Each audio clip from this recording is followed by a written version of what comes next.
So, it's my pleasure to announce Ben Titzer from the WebAssembly team here at Munich. He's the project lead. Can you Is your microphone enabled? Yeah, it's enabled. It's green? Okay.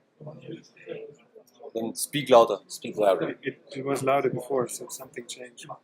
Just, you can also use Anyways, those. so I'll just hand it over to Ben. The audio is not loud enough. All right, thank you. So I recognize a few faces. Can you hear me? Is the microphone working? Okay. I recognize a few faces. Who here has heard me give a Spectre talk before? Anyone? Okay, a couple. So it's not going to be doom and gloom. It's going to be much nicer this time around. So it's all positive. So I want to tell you a little bit about me. So I've been working on V8 6 years. So I started working on the optimized compiler. Started working on a new optimized compiler, which is now in V8 called Turbofan, which Dano mentioned. And then I started working on WebAssembly, started that with Luke, and I've been doing that for the past almost 5 years now. I will talk a bit about V8 and JavaScript. I think Dano covered enough that I don't have to really talk about that, and I don't think I really have to talk about virtual machines. But this is definitely going to be a very tech-centric talk. It's going to be heavy on details, and I'll try to guide you through it so it won't be too disorienting. Okay, so I want to give you a bit of a timeline just to kind of give you some context to what the story is, the arc of this story. So around 2013, which was about the time that I joined the V8 team, Mozilla actually launched this project called ASM.js, and it was really just a subset of JavaScript, which kind of had some type annotations that looked a little funny, but if you kind of squinted at it and you did a little bit of compiler analysis, it turns out that it was essentially WebAssembly in disguise. And that was actually part of their plan, which we found out later. We joined in that plan gladly when we figured out that they were not so committed to ASM.js. But they released ASM.js, it was supported in Firefox, it was fast. They kind of shamed us into doing some optimizations in V8, and actually I was responsible for several of those. But then we actually started working together. So in late 2014, we started working with Mozilla directly to take ASM.js towards the WASM direction. And we actually came up with the name WebAssembly in, I think, January of 2015. And since then, we brought other browser vendors into the fold. We brought the NACL team here at Google into the fold. And we started taking our prototypes and turning them into real designs, and then starting to getting them ready to production, getting them standardized. By the time early 2017 rolled around, we were ready to ship this thing. It was implemented in V8, it was implemented in Firefox, it was implemented in JSC, and implemented in Edge. And then, in the past 2 years, since 2017, it's all about taking this thing, which is actually running production code, and getting it all the way to maturity, so getting rid of all those outliers, getting rid of all of the performance to-dos and the technical debt. And that is probably going to be the majority of what I talk about. I will talk about the future, which is going beyond the mature base that we have now with WebAssembly into what it can do, hopefully, for new use cases. So you heard a bit about WebAssembly. It's a low-level bytecode designed to be very fast to verify and compile. So you've heard a bit about other bytecode formats like LVM bitcode, JVM bytecode. There are things older called P code or U code. We knew about all of those. So we had at least some experience. I worked on the JVM. One of the things about the JVM is bytecode verification. It turns out bytecode verification is not particularly efficient on the JVM. In fact, there is a DOS attack on the JVM that was published just because there was a cubic complexity algorithm inside. So we were very conscious of that when we designed WebAssembly. It is a single pass. You only need a data structure which is as big as the operand stack of the code that it uses and the control stack. So you can get through it in a single pass, and you can do that at like hundreds of megabytes a second. I mentioned before in answer to a question, it was not designed to be interpreted fast. So we knew this thing was going through JITs. It's designed for native code. It's designed for native performance. And an interpreter is not going to get you native performance, so that was not considered a major design goal. It's completely statically typed. There's no type inference required. There's no warm-up phase required. There's lots of direct calls, which is really nice that you can actually tell that one function calls another, which funnily enough is actually never the case in JavaScript. You can tell that one function just calls this other function because of its late binding and scoping rules. There's no overloaded operations. Everything is explicit. So if you're talking about integers that are 32 bits and you want to add them together, you have to say it's a 32-bit add or 64-bit add or a floating point add. That makes it really easy for everybody to know. There's no questions about, no arguments about what it should be. And the big thing is that the unit of code is a module. So in other systems, the unit of code might be a function, it might be a class, but a module is actually a little bit larger granularity, and we think it's kind of the right granularity. So you can have a module which may have a couple of functions, 100 functions, or 100,000 functions, which we've actually seen in the wild. And they come with global variables, they come with data initialization, and it describes what it wants from the environment. So every module has a set of imports, which tell you the things that it needs to complete its execution. And it also has a set of exports. So outside of the state which is available to a WebAssembly module, there's nothing which is ambient. There's nothing which is implicit. It's always explicit. And that's really great because it basically means it's a capability system. So I'll give you an example. I'll go through the sections. I won't go through the details. I just kind of abstracted it out. But you saw from Dano's example, there's this magic header, which is 8 bytes. They're actually literally the bytes 0, ASM, and then a version number, which is version 1. Those are the 8 magic bytes in WASM. Hopefully the version number never changes. That's the plan anyway. So then you have a set of types, which is actually just an array of these type declarations.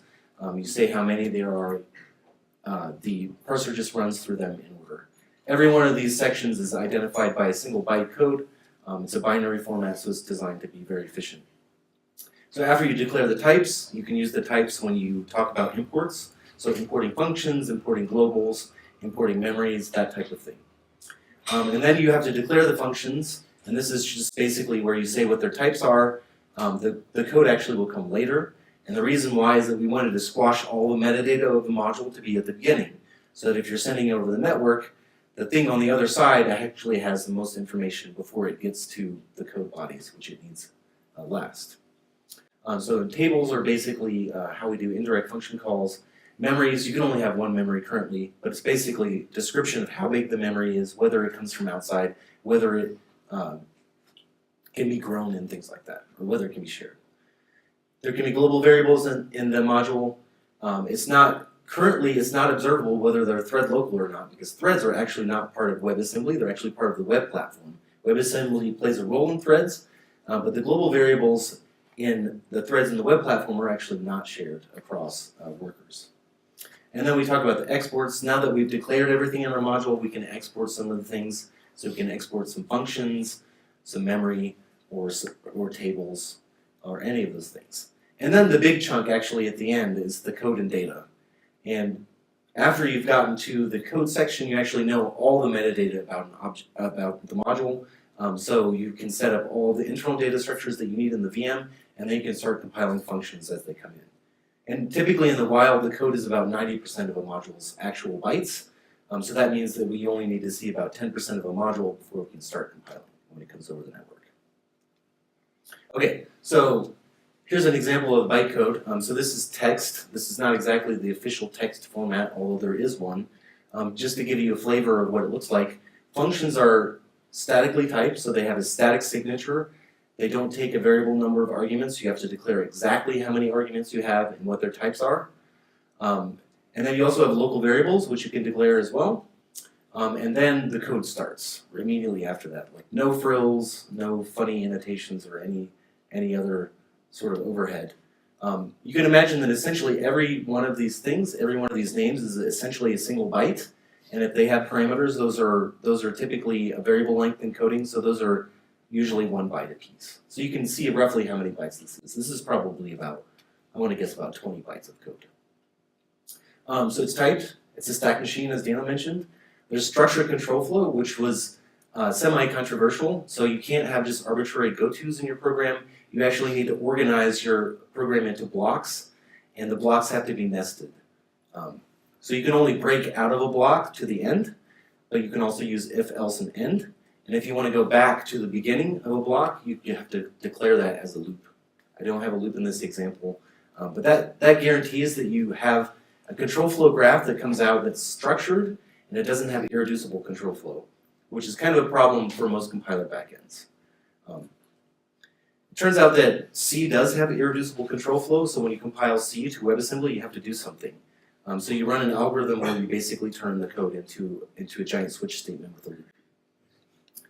Okay, so there's low-level memory operations. WebAssembly, the dynamic state is mostly just a giant byte array in memory. The byte array comes in units of pages of 64K, so it's not really an array, it's really pages of memory. But you can access it, and if you go out of bounds, you actually get an exception, which is like innovative for the JavaScript space. I don't know if you know this, but if you go out of bounds in JavaScript, you basically just get undefined or just ignores your rights, and you just keep on trucking. WebAssembly is designed that if your program is going out of bounds, it's obviously got a bug, you get an exception, it's all controlled, and it's specified so that the memory state is known. It's not like some horrible nasal demon issue like it might be in C. So then all the rest is low-level arithmetic on the basic types that you have. So what is inside a WASM engine? What does the WASM engine have to do? So obviously you've got this huge pile of bytes that came from the network somewhere. You have to turn that into something you can execute. So we have to load and validate the WASM bytecode. That means also parsing those metadata sections that I talked about. So that is a linear pass. We never have to do anything that's more than linear complexity. You allocate the internal data structures. Now the VM has an idea of what your program looks like, and it's not just some flat data. And then when it comes to execute, you need to have some kind of thing to run the code. So you can either compile the code to machine code, or you can interpret the WASM bytecode directly. I'm going to talk about how our execution tiers. That's going to be most of what I talk about. But we have 3 of them, which means we have 3 completely independent ways to run WASM code inside of V8. And every one of them has a good reason that it's there. So then the engine also has to talk to JavaScript. WebAssembly is embedded into JavaScript in the web platform. There's APIs about how you load WebAssembly code. There's APIs on how WebAssembly code is reflected to JavaScript and how you can get to their functions. And you can also import JavaScript functions into your module. So this is how do you get to functionality besides just computing Fibonacci all day long. You actually have to call something. So those are JavaScript functions. We also have to manage the memory. Even though there's this huge memory thing that seems kind of trivial to manage, it's actually absolutely not trivial to manage 4 gigabytes of memory and share it across different threads.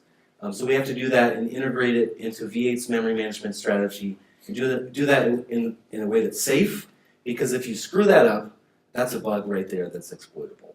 So that's one of the primary things which is which the runtime system is responsible for is memory management. And then the other thing, which the unsung part of it, which nobody ever sees until something crashes, is the debugging facilities. So the engine has to have enough wherewithal to know, hey, I crashed, can I talk to a debugger? The debugger has to be able to look inside, where am I, see the stack traces, see the variables on the WASM operating stack, and that type of thing. And then the last thing is garbage collection. So even though WebAssembly is a low-level thing, it actually is integrated into a garbage collected system, which is V8, which has JavaScript objects and all of that. So it has to integrate with V8's garbage collector. So there's actually quite a lot of work and trickiness to make sure that we get this right, so that WASM plays nicely in the V8 world. So compilers are awesome. I spent almost my entire career thinking about working on compilers, and it is so much fun. I plan to continue doing it the rest of my career as far as it looks now. And they're absolutely key to getting to the performance goals of WebAssembly. As I mentioned before, you cannot get to native code speed running an interpreter. There's just not even close. But there are other performance goals too, like we don't want to spend forever compiling the code. We don't want to have a super slow compiler. We don't want to have code that like randomly is 10 times slower than other code, which can often happen in JavaScript or other dynamically typed languages. I mentioned the 20% number before, but that's really where we want to get. If this thing is 5 times slower than native code, this is a fail. It's not. It's designed to get really, really close.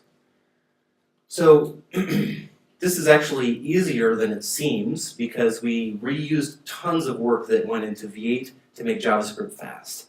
So we already had an optimizing compiler which targeted 10 different architectures, which had dynamic optimization, register allocation, instruction selection, all of that.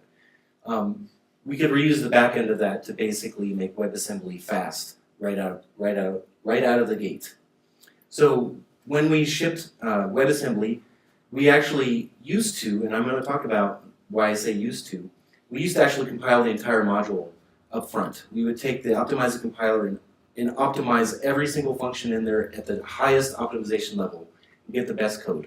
That's not best for startup, which is why we backed off from that and we have a more complicated execution strategy. But the fact that Turbofan was there meant that we could do this without a lot of compiler work.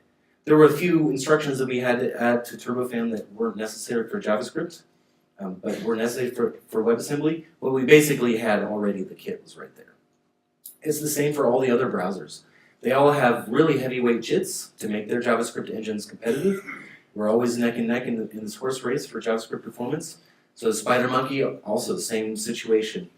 They already were working on a baseline compiler by the time that we shipped WebAssembly in 2017, which means they actually have 2 compilers at the time that we shipped the MVP. We now also have a baseline compiler, which I'm going to talk about. But JSC, they did a similar strategy to us. They basically just compile everything at a slightly different point in time, but they use their entire optimized compiler. And Edge did something completely different. Edge decided they translate WASM to their internal bytecode, and then they would dynamically tier it up. So there's kind of 3, like 2.5 execution strategies here. And ours evolved a lot over the past 2 years, which is going to be a lot of fun to talk about now. So the compilers are great, but compilation pauses are not. So we want fast startup. We want that peak performance and fast startup is kind of like, have your cake and eat it too. Turbofan is no slouch in terms of compilation time. Like it's way faster than LLVM, maybe 5 times faster than LLVM. And it's competitive with the other optimizing compilers and the other engines. So that translates to about 1 megabyte a second per thread. But that's still not enough. So if you take a 10 megabyte module, you might spend 8 seconds compiling. If you compile the whole thing, nobody's going to sit there and wait for 8 seconds for a web page to load. That may make sense for a game, and especially if you can cache, but this totally does not give a good user experience. So what we first started to do was like, okay, maybe we'll just make Turbofan faster. And there's an inherent complexity in doing an optimizing compiler. You have to build an intermediate representation, and you have to optimize the intermediate representation. You have to walk over it a couple of times. You maybe have to generate a second intermediate representation for register allocation, but there is kind of an upper limit. What we found is that we could do some tricks to make the intermediate representation of the compiler smaller for WebAssembly. One of them is this thing that we call trap-if, which is basically kind of like a little macro for certain patterns that would show up around bounds checks. So we implemented that, and that was about the biggest improvement that we could get. We could drill down into the details of every one of these phases. But you can imagine, like, you have to build a graph. It's always going to be 10%. You have to optimize the graph because there's a few things that you need to fix up, even though WebAssembly is low level. You have to do scheduling. Actually, we consider taking that phase away, but it's only 10 to 20% of the compilation time. You have to select instructions because you need instructions. You have to allocate registers, otherwise your code is terribly slow. And you have to generate code. So there's like so many inherent costs that even if, so with the 30% trap if, even if like you kind of squeeze some out here and there, you're really only making it about 30% faster, which is not fast enough. So the next thing is obviously compilation is a very parallel type of task. So maybe you can just make it parallel and that will solve all the problems. So of course this is the obvious solution, so we did it. So this is the first thing that was the major compilation time improvement beside actually doing the thing I mentioned on the previous slide. So this basically means, of course, you never get a linear speed up. On an 8-core machine, we got 5 to 6x speed up, which is actually pretty good as far as parallelization speed ups go. So we went from 8 seconds down to 1.5 seconds, which is great, but it's still a 1.5 second pause, which is actually really an outlier on the web. Most web pages, or hopefully web pages, the entire page loads in 1.5 seconds. And if WASM is a part of that, then you're doubling it. So maybe we can hide latency. We can just put it in the background, behind our backs, and stuff can happen, and you won't notice that it's happening. And maybe the web page can show a spinner or something like that. So this is basically the idea behind asynchronous compilation. So this is actually part of the API in WebAssembly. It was designed specifically for this purpose. So from JavaScript, you can call a function compile bytes and pass it bytes, and you get a promise back. And then the compilation happens in the background. So we implemented the API. Due to various things in V8, it wasn't completely in the background. We worked on making it more and more background so that essentially incrementally moving the compilation phases to the background. And we finally got it essentially all the way there in 2017. So that was like a lot of juggling runtime data structures and refactoring in V8 to make that work. So that means that basically now that we moved all the stuff onto a background thread, the foreground thread can keep running. We have to do some work at startup to get going. But now we went from 1.5 seconds down to 150 milliseconds. So another 10x improvement. So now we have something reasonable. Like Pages would be okay with a 150 millisecond startup. And then there's some pauses because we had to do some interaction with the main thread, technical details with V8. But those are pretty small. So a couple milliseconds every once in a while. Typically you wouldn't notice that. So there's like a lot of tricky things here to make so many threads do this pretty complicated compilation in the background. So there's some tricky bugs there. So you could do even better, right? If you're going to do it in the background, why don't you do it while the bytes are coming from the network? And this was absolutely planned for and designed for in the beginning. So we added an API, which we knew this would be possible. We implemented the API in kind of the dumb way, just like wait for all the bytes and then do the thing that we can already do. But then we started actually working on this. Late in 2017, we finished this. And now it's not a game of what is the startup time. It's really how fast is your compiler. Because it's really, since it all happens overlapped with the network, you just have to keep up with the network. So now it's really how many threads do you need to keep up with your network speed. And we basically got to the point where we could keep up with 50 megabit network connection with 8 threads. And so we declared success. Right? Done. No, not done. We got to do even better. So we're doing lots and lots of compilation work. Imagine all those functions. We made it parallel, we made it background, we made it streaming, but you're still doing the same work. And actually, maybe all that code is actually not that hot. Maybe it's not that important to compile every single function down to its maximum optimization level. And maybe it'd be better actually to do a smarter compiler, a faster compiler. So we did. So we love writing compilers, so we decided to design a new one. And this one is absolutely designed for single pass compilation, generate code as fast as you can, make trade-offs in code quality, and that's fine. If the code runs maybe 50% slower, it's fine. We will eventually compile with the other compiler and run that code. So that's what liftoff is. It's a baseline compiler. It goes through the bytecodes in a single pass. Every bytecode will generate some code. Some of them don't, maybe, like messing with local variables. We don't actually have to generate code for that. But every time we see an instruction that would generate machine code, we just generate it right there. We do register allocation as we're going through the code. So we have an idea of what things could be in registers, and we just generate code according to what things could be in registers and swap registers around. I'm going to show some detail of that. It might be kind of entertaining to see how liftoff works.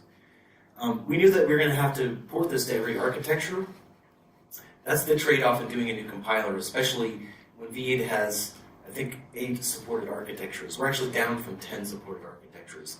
But you don't want to write this damn thing 8 times over again. So we put some abstraction in here, and thankfully with the magic of C++ templates, we can compile away that abstraction so that most of this is machine independent, and there's these little stubs that you have to implement essentially for every instruction on every architecture. So there's like maybe 1,000 lines of code per architecture, and not 10,000 lines of code. Okay, so the way we do this, liftoff basically keeps 3 pieces of states. So there's a stack of blocks. Those are going to be control flow blocks. That's going to include ifs and elses and loops and things like that. Thanks to WebAssembly's structured control flow, that actually follows a stack discipline. We don't actually have to know where the block boundaries are because we're going to see them as we go through the bytes. And that was an absolutely intentional design choice, that we knew this would work out perfectly. So we have a stack of blocks. I'm going to show it growing this way, just because there's two stacks. And then there's a set of local variables. And what we're going to store for the blocks is some meta information, the kind of thing like where's the label, like where's the actual start of the machine code, so that we can fix up jumps.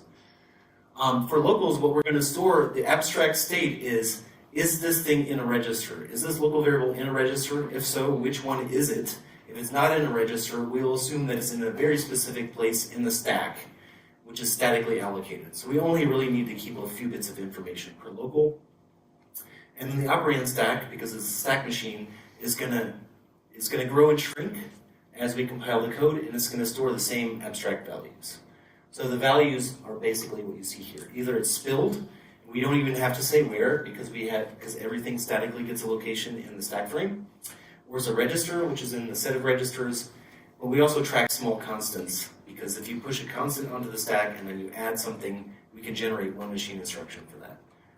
That's a small hack to get better code, but it also saves compilation time. So, okay, we start with this function. We have to do things to each of these abstract states. So I have color-coded arrows here. So the orange one corresponds to what we do to the blocks. The red one corresponds to what we do to the abstract state of values. And the green is what the code that we're going to generate. So you can think of it like every single byte code has these three actions. So when we start a function, we call something like this, which generates like 4 or 5, maybe a couple instructions, maybe 3 instructions, which sets up a stack frame for this function. Okay, so then we see the first instructions that get local. Actually, we don't need to generate any code for this. We only need to manipulate the abstract state. So we knew that the local 0 actually happened to come in EAX, because the calling convention tells us that. And we really just need to move it onto the operand stack. And it's not involved in control flow, so we don't do anything there. Okay, so now we see a bytecode which actually is involved in control flow. It's an if. So we push an if onto the block stack. Again, I'm showing the stack growing that way. And then we have to pop off the top of the stack, because if consumes a value, which is the condition. So we pop that guy off, and then we generate this code. So we do the EAX was the thing that held the top of the stack. And that's it. So essentially every bytecode looks the same way. Same for get locals, another one of those. We just manipulate, we take the thing from the locals and put it on the operand stack. And then we see an actual instruction, like loading memory. That one it's not involved in control flow, so we don't have to do anything, but it does actually consume something from the stack. So that actually, I think it was EAX, what was it? Yeah. EAX was the input to the load, and then the output is going to be an ECX. We just picked a register. So as you're going along, you also kind of keep track of which registers have what, and you allocate them. And that's pretty much it. Liftoff just goes straight through the code and generates all these.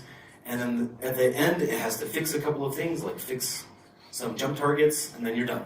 And that's about as fast as you can go. I don't think you can make a compiler that's faster than that, other than maybe writing in assembly instead of C++.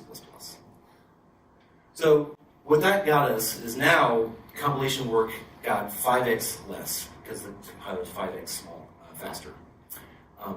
Liftoff generates code at basically, I want to say 8 megabytes a second. But the code that it generates is a bit slower, because we don't do global register allocation, we don't do instruction selection, we don't generate the code that Turbofan would. But this is a pretty good trade-off. So this is why we consider it best for startup. Okay, so now, if any of you speak German, you would understand why this is a play on words. So we call them execution tiers. So an interpreter is an execution tier, the baseline compiler is an execution tier, and the optimizing compiler is an execution tier. So now you've got this problem. You've got 2 compilers in the mix, and we have to find a balance between their very different performance characteristics. One of them is fast at generating code, but the code is not that great. One of them is slow at generating code, but the code is really good. So you want to trade them off against each other to get the benefits of both, which was the whole point of building one of them.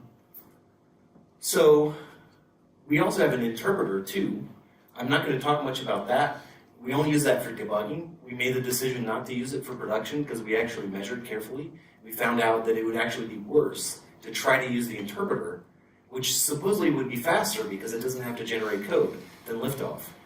But as it turns out, you actually have to validate the bytecode anyway, and that validation work is essentially as expensive as doing a compilation. So compilation is cheap enough that we don't even need to use an interpreter to improve the startup time. Or at least an interpreter would not improve the startup time. So we looked at this problem and how we would trade off these different compilers, and each of them were categorized into what we call tiering strategies. So now I'll talk about some of them. Okay, so this is a complicated diagram, and I'll explain it. It's really cool, actually. I like it. So imagine this is your main thread.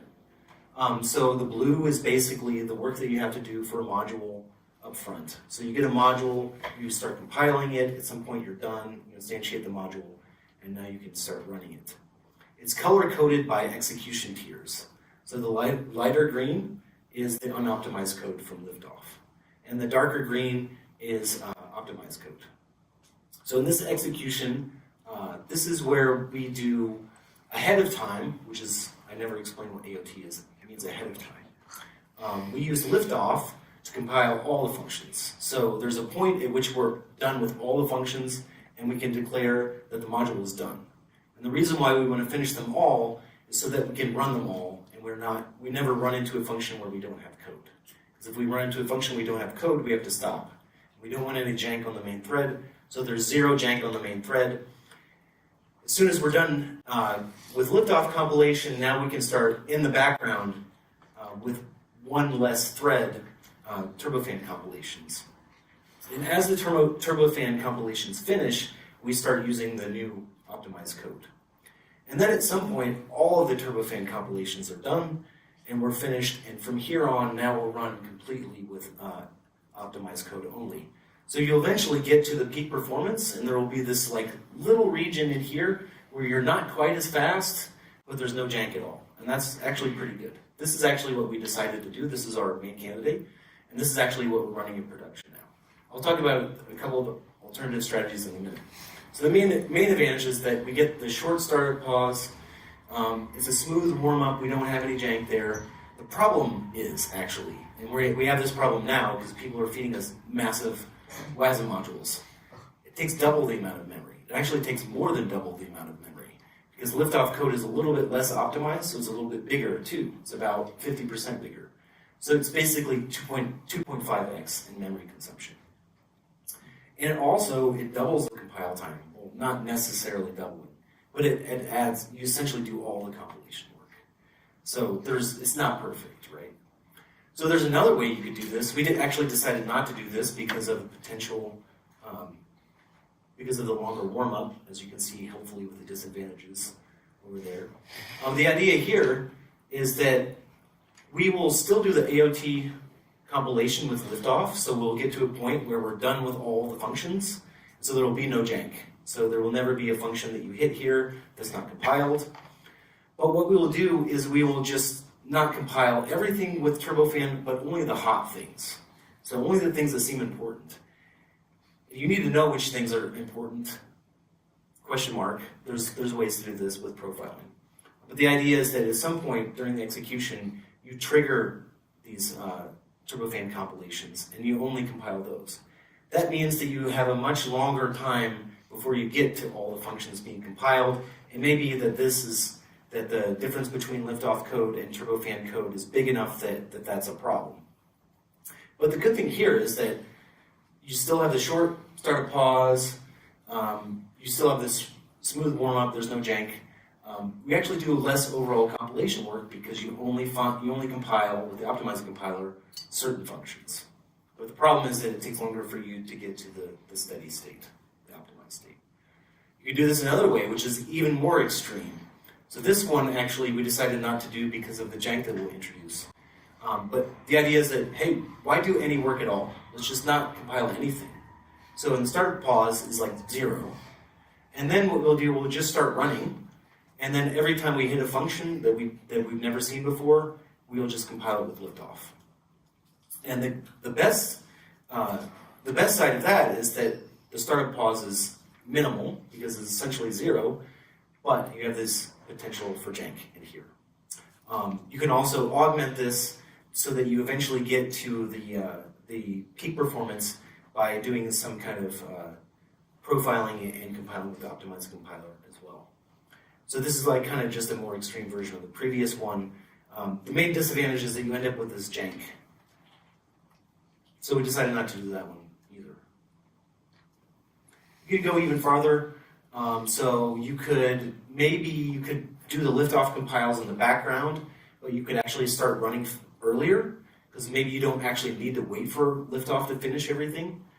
That gives you advantage that essentially moves the startup time of your program here, but you have potential for jank again, because you may hit something that's not compiled.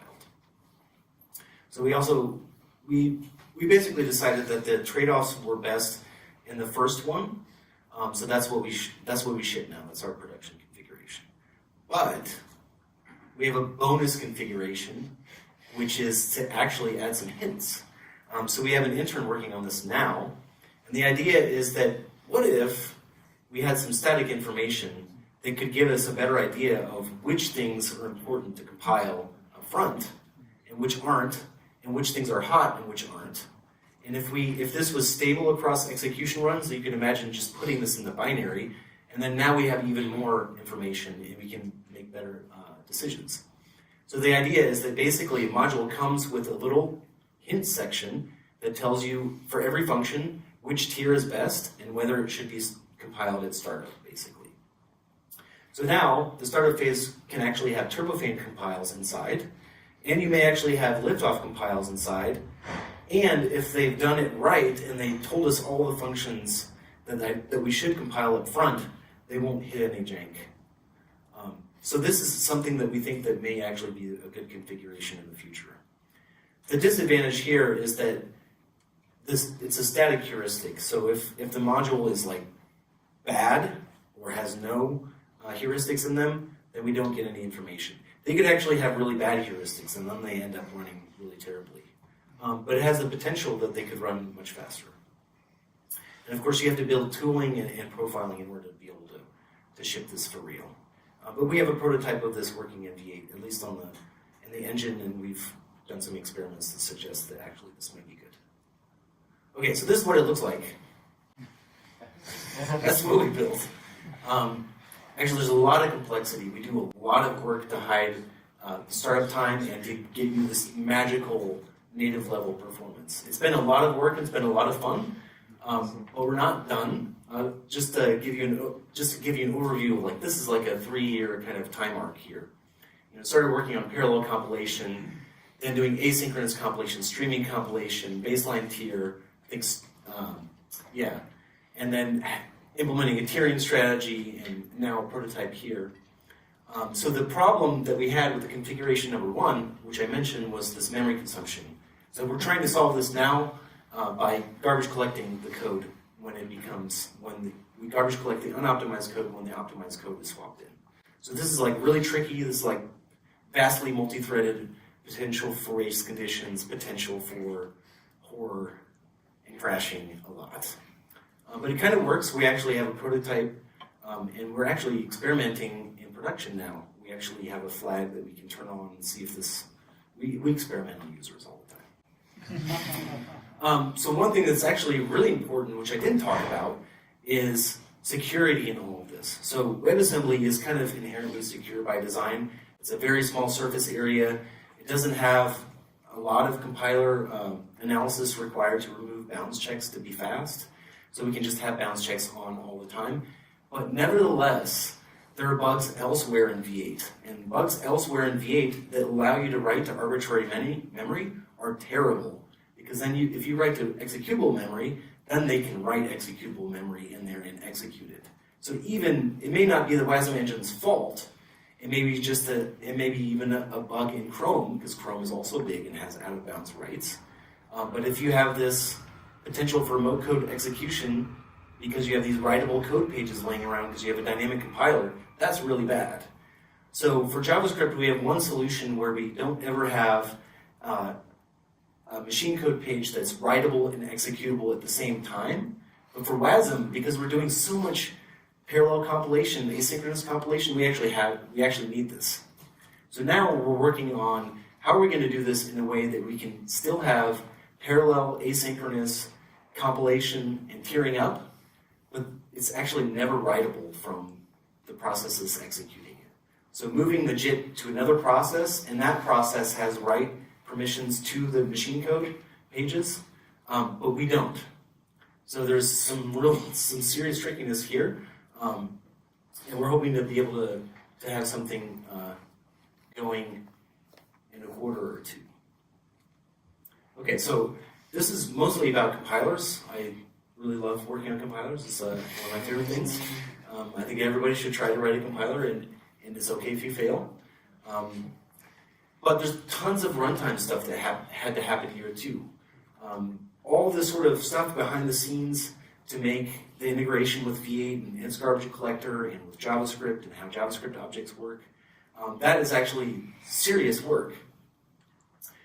So what we used to do, we used to compile WebAssembly code, and every time we instantiated a module, we would put certain constants into the code that were specific to that instantiation. So like where the memory was in the address space, it would be a constant.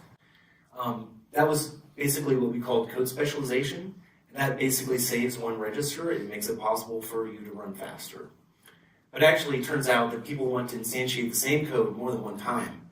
So you can't put constants that are specific to one instance in there. So you have to basically remove code specialization. In retrospect, that was my fault, putting code specialization in, because it was all about performance. So we had to undo that and basically factor out all that state. So that was like a huge refactoring effort, months, and doing this in production while people are using WASM, while we're trying to get adoption and not slow it down. So that's like a lot of work that doesn't really end up in presentations like this. Another thing that was actually pretty difficult to pull off for real is that we use virtual memory tricks to not have to compile bounds checks into the code. So we allocate 8 gigabytes of address space on 64-bit, and then we only make accessible the ones that are in bounds. And then because the user index is always 32 bits, they can only be out of bounds by maximum 4 gigabytes, and they will just hit a SIG-SEG-B. And then we just catch that magically in our process with the crash reporter and Chrome and all of this stuff, and make that work. So that actually saves tons in code, because we don't have bounds checks, and in runtime. So that's like a 20% in both code size and runtime. But it's actually pretty tricky to pull off, especially with the constraints of the sandbox and all of the stuff. So that took significant resources to make that work. Also, all of this, we kind of maybe cut some corners once in a while. It's like really tricky to get lifetime right in a garbage collected system that also has manual memory management. So getting everything lined up so everything is properly managed by V8's garbage collector took quite a lot of work too. So that kept us busy. Then the other thing is V8 actually allocates its machine code on its heap. That's garbage collected. It's traced by the garbage collector.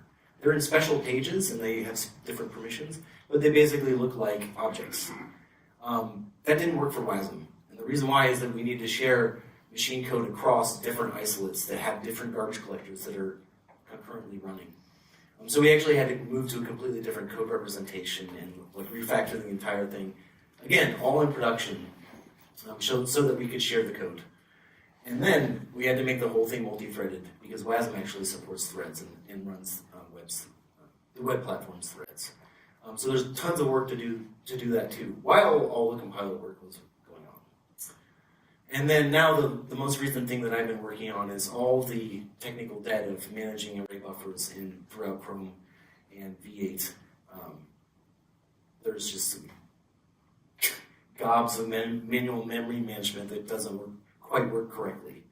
So there's like tons of runtime stuff here. That's not all compilers. That seems really boring, but actually is a lot of fun in a certain masochistic way. So all of that, and WASM is evolving. WASM is adding new features that we have to add to the engine. So I mentioned several here, so the ones in yellow are mostly done. But for threads, there's a set of atomic bytecodes that basically give you read, modify, write, atomic read, modify, write to WASM memory, and also like a few text mechanism. But there are other things that make WASM, so that enables you to do shared memory concurrency with WASM on the web platform. So there are other features that are useful to, like, for example, functional languages, like to be able to actually make a tail call and make sure that your stack frame goes away so that you can recurse as deep as you want.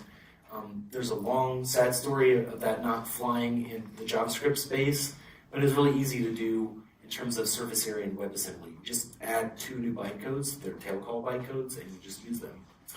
There's implementation work, of course. Turbofan had support for doing tail calls. It was mostly complete for implementing that, but there's like validation and also implementing that in the interpreter too. By the way, every one of these that has to be implemented in an execution tier has to be implemented in at least 2 execution tiers. Usually has to be in the interpreter so we can debug it, and then you get to pick which compiler. And normally Turbofan wins because you want to be fast. Exceptions, so WebAssembly doesn't have exceptions, it has traps. Like if you do something horrible, like divide by 0, then you get a trap. That appears as a JavaScript exception, which you can catch in JavaScript, but you can't catch them in WASM now. So the exceptions mechanism is basically so that you can catch them, so you can throw in catch. Bulk memory is one of the things that was necessary to make threads work. This TV keeps crapping out on me, it's driving me nuts. Bulk memory basically gives you, we got a memcopy instruction. How awesome is that? Yeah. I've always wanted a memcopy instruction on the machine because writing that by hand in assembly is just dumb, honestly. But the reason why we have memcopy is so that we can get the maximal performance out of the machine. But actually part of bulk memory was also a couple of things that were almost little tricky things for initializing threads. So if you're curious on the details of that, you can go look at all the proposals on the GitHub. And then multi-value is basically so that you can return multiple values from a function. So you can, as many parameters as you can have the same number of return values. It makes it very symmetric. We implemented that long ago. We didn't implement it in the interpreter. The reason why that's why that's yellow. But it's also not standardized because there's a requirement that 2 engines implement it, and we couldn't convince anybody else to prioritize that to finish it. But so the V8 implementation is sitting there waiting to be shipped. The next thing is reference types. So reference types add another value type to WebAssembly. So not just I32 and I64 and F32 and F64, but an opaque reference type. And the idea there is that now you can take a JavaScript object and you can pass it to a WebAssembly function. And even though it can't look inside, it doesn't know anything about what to do with this, it can at least pass it through. And it can actually put it in tables and things like that. So this gives you the ability to call web APIs much more easily. So you can have a thing which is like a context object, like for example, WebGL context object, which you can pass through into WASM and out of WASM, and you can put in them in WASM tables. So this is better, tighter integrations with the web platform and any other embedder that has reference types. So you can import types and things like that. So this is a step to getting WASM to the next level of languages, which maybe I'll talk about a bit in a later bullet point. So yeah, I mentioned all of these require changes to the execution tiers typically. Some of them are mostly just reorganizing the runtime data structures. So that's like a constant thing I've learned in V8, that you have to reorganize everything all the time because it's never organized right. I think that's probably true of any big software system, so it's not a particular V8 problem. But yeah, lots of refactoring. WASM is a pretty small surface area that really helps. I think the code base inside of V8 is maybe 35,000 lines of code compared to the 850,000 lines of code of V8. So there's this kind of, it's nicely self-contained. So making these changes usually self-contained, you don't have to wander out into the wider V8 code base. So WASM would not have shipped if V8 wasn't what it was in 2017 and 2015. And using Turbofan has had pluses and minuses. Mostly we just use the back end of Turbofan, so we're very separated from a lot of the changes that have happened to make JavaScript run better on Turbofan. So the minuses are that there's like churn and that there's technical debt always in all systems. But the pluses are we couldn't have done this without Turbofan. There are things on the horizon, so bringing the web and making it even more ergonomic to call from WebAssembly. There's a thing called Idl Bindings, which the idea is that you can take so most of the platform, most of the web API surface is described with web IDL, and most of it is generated. It generates bindings to JavaScript. But to do the same for WebAssembly from the engine side, so from the V8 and Blink side, but also to make it possible that when you generate your WebAssembly module, you describe a little bit about the function that you're calling, so that we can generate faster code, so that we can kind of skip some of the V8 API overhead. There's another proposal for first-class functions. That's just good because indirect calls in WebAssembly are all done with integer indexes into tables, and it's kind of gross. But that also makes it possible to export functions across modules in a much nicer way. So the big one, there's two big ones here, SIMD and managed data. So a lot of people talk about and ask about how are we going to run our language that has managed objects in it on top of WebAssembly. Like, how are you going to run Java on top of WebAssembly or Kotlin? Or how are you going to run Ruby or Python or any of those languages? Are they going to have to bring their garbage collector? And the answer is today they kind of have to. They can either compile to JavaScript and they can use JavaScript's relatively inefficient object model, or they can compile to WebAssembly and have the perfect object model that they want, because it's just bits, but they have to bring their own GC. That may just seem like, it's their problem, but it's not their problem, because they have to point to JavaScript objects, and now they have a lifetime problem. The same kind of lifetime problem you have in the VM with C++ and the V8 heap. And if JavaScript points into their sort of own some memory in there, now you have a lifetime problem. Right? So now you have essentially two garbage collectors. One of them is written by an untrusted application, and we know where this is going because we had this problem. This is not going to fly in the long run. So we have to get to a point where we have one garbage collector. So we need to have some GC mechanism that is universal enough that you can compile your objects into that. So we have a proposal out there. We have a prototype implementation, I think, in the reference interpreter of the managed data, the GC proposal. But there's still things to be ironed out in the design space, and we haven't started prototyping that yet in V8. So a lot of people ask about that, and I think the roadmap is a little bit longer for GC, but that is the thing that will enable the next layer of languages that don't already have a GC to bring to WASM. So SIMD is essentially vector instructions for WASM. This is important because a lot of the application space for WASM is these high performance type of things like video codecs and matrix multiply. Maybe you want to do some machine learning. Those are all potentially accelerated by having SIMD instructions.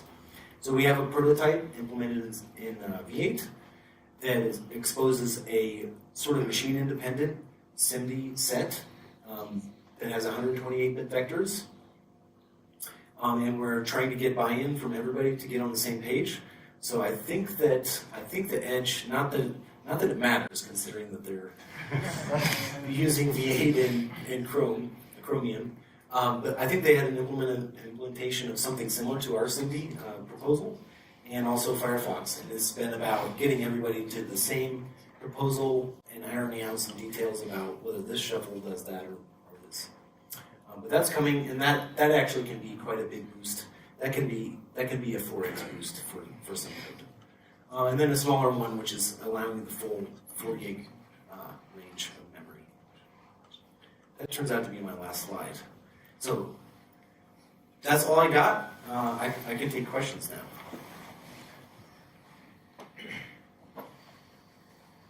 Questions? Normally I'd put a slide which says questions on it. Sorry. I have a question. I'm not sure if you have numbers or not. It's like you are saying it's like all of these optimizations trying to reduce the compile time, the startup time. And you are saying that for some parts you were on the C++ code of the V8, you were using templates for the several languages and architectures. I was wondering if you saw some correlation between reducing the compile time for the assembly, but increasing the compile time of the V8 itself, or stuff like that, or the compromise of increasing the binary size of the V8, stuff like that. Yeah, so I don't think that liftoff is an appreciable fraction of V8's binary size for that to be measurable. I don't like that part of liftoff that does compilation is really small. So like I mentioned, like V8 is at like 850,000 lines of code. Probably for one platform you might compile 400,000 lines of code, and liftoff is about 5,000. So I doubt you could measure any difference from the templates that we use there. Next question. So thanks for the talk again. When you described this tiered parallel compilation, I was wondering, doesn't that create some sort of contention with the future thread support? So if you want to like start up a thread in your WebAssembly and then you're like, but no, I still need to compile. So. Yeah, so actually we ran into this problem. So it's even way more complicated than you can imagine, because actually Chrome is an operating system. I don't know if you knew that, but it has its own thread scheduler. And so what we do is actually all of our compilation work are tasks that we give to a scheduler. So we don't have full control over how it prioritizes. So this is essentially a scheduling priority problem. And we actually ran into this because compilation jobs, so to speak, for optimized code and for non-optimized code used to have the same priority.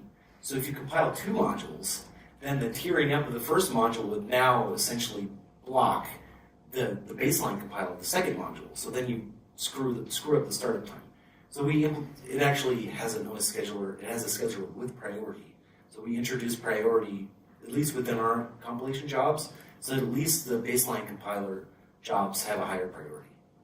But you're right. Like now you're competing with user threads too. So we kind of hope that the Chrome scheduler is going to have enough smarts to be able to sort everything out. We try to be, we're pretty aggressive, but we try to be nice. Like we take an estimate of the number of CPUs and we use them all. My second question is about SIMD. So you said 128 bits, but like, is it supposed to be runtime feature detection because you run on like a very wide range of the hardware? And like, also, do you want to limit yourself to this 128 bit, which is like say 10 plus years of hardware out there? And what about newer stuff, right? 512 and whatnot. It seems like for other languages that are getting proper SIMD support, their libraries, runtime feature detection seems to be the best trade-off right now. That's a good question. So you're right, the vector widths are getting bigger, and there's already hardware out there with 512-bit vectors. What we have now does not rely on runtime detection. It is like, here's this set of 120-bit vector instructions. It may be the case that we add another set of 256-bit vector instructions that are symmetric. It may be that we have a way of, it's just an encoding trick. There's a couple of bits that you flip and now it's wider. I don't know.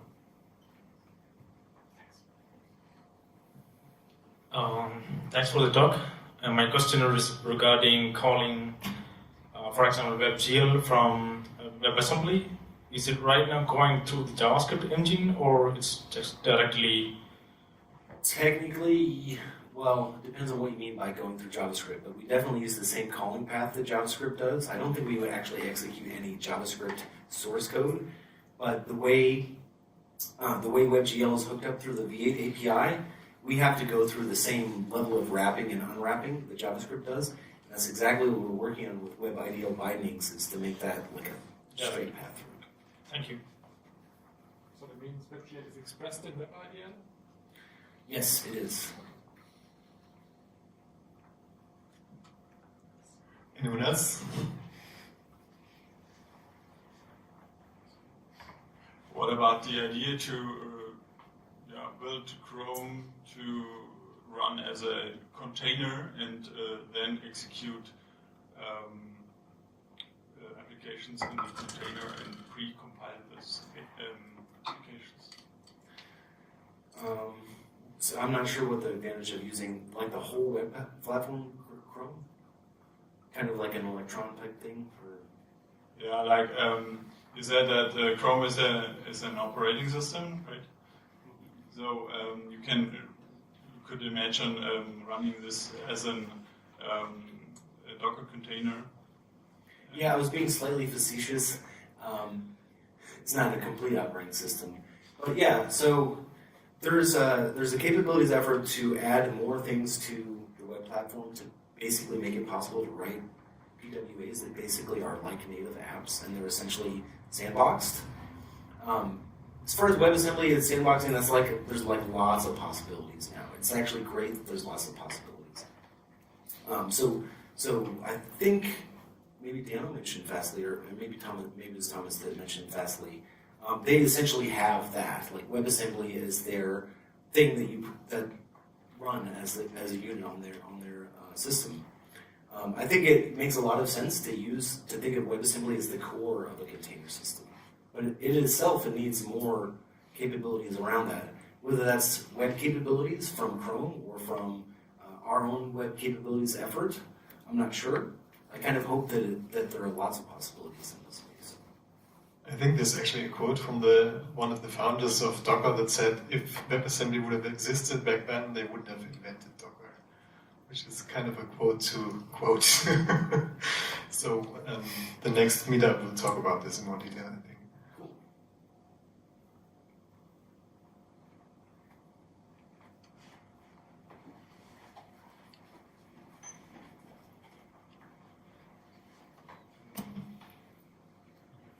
Just tapping in on the WebIDL bindings. If I understood it correctly, that would enable us to write parser serializers in WebIDL that work directly in JavaScript objects. So we parse something and that becomes a JavaScript object accessible? Yeah. All right, cool. Thank you.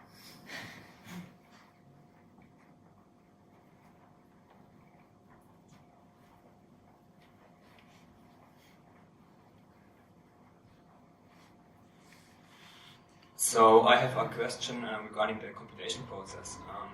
Are there any plans to add like a third step where you use particle-guided optimization or stuff like that? There are not currently plans. I've definitely thought about it myself. I tried. We've had a lot of other work to get done, solving the startup problem and making other trade-offs. I think there's a bit to be gained, and I answered a bit with the previous question from the previous talk. I think there's a bit to be gained there, but it's not a whole lot. I can see, for example, if you have a C++ application, it gets compiled with virtual calls because the C++ compiler doesn't do a lot of devirtualization, for example. So you may have a call site in your WASM program that does an indirect call that always goes to essentially the same function. And if we dynamically optimize that, we could do the same thing, like record how often does it call this function and recompile an inline method. I think those kinds of optimizations could get 10 to 20%. There may be other things that we can do, like loop unrolling and like having some dynamic feedback for doing optimizations like that. But it's probably not going to be like the kinds of earth-shattering performance wins like it is for JavaScript. It's probably going to be in those kind of 5, 10, 20% range. And maybe for a kernel you can get a bit more. So I'd like to do stuff like that, but I think that there's not a lot of upside. More questions? Yeah, so thanks Ben for a great talk, and I don't know when we have to leave, at 10 I think. So we have like 10 more minutes to socialize, or 15 more minutes. So thanks for coming and thanks for the talks.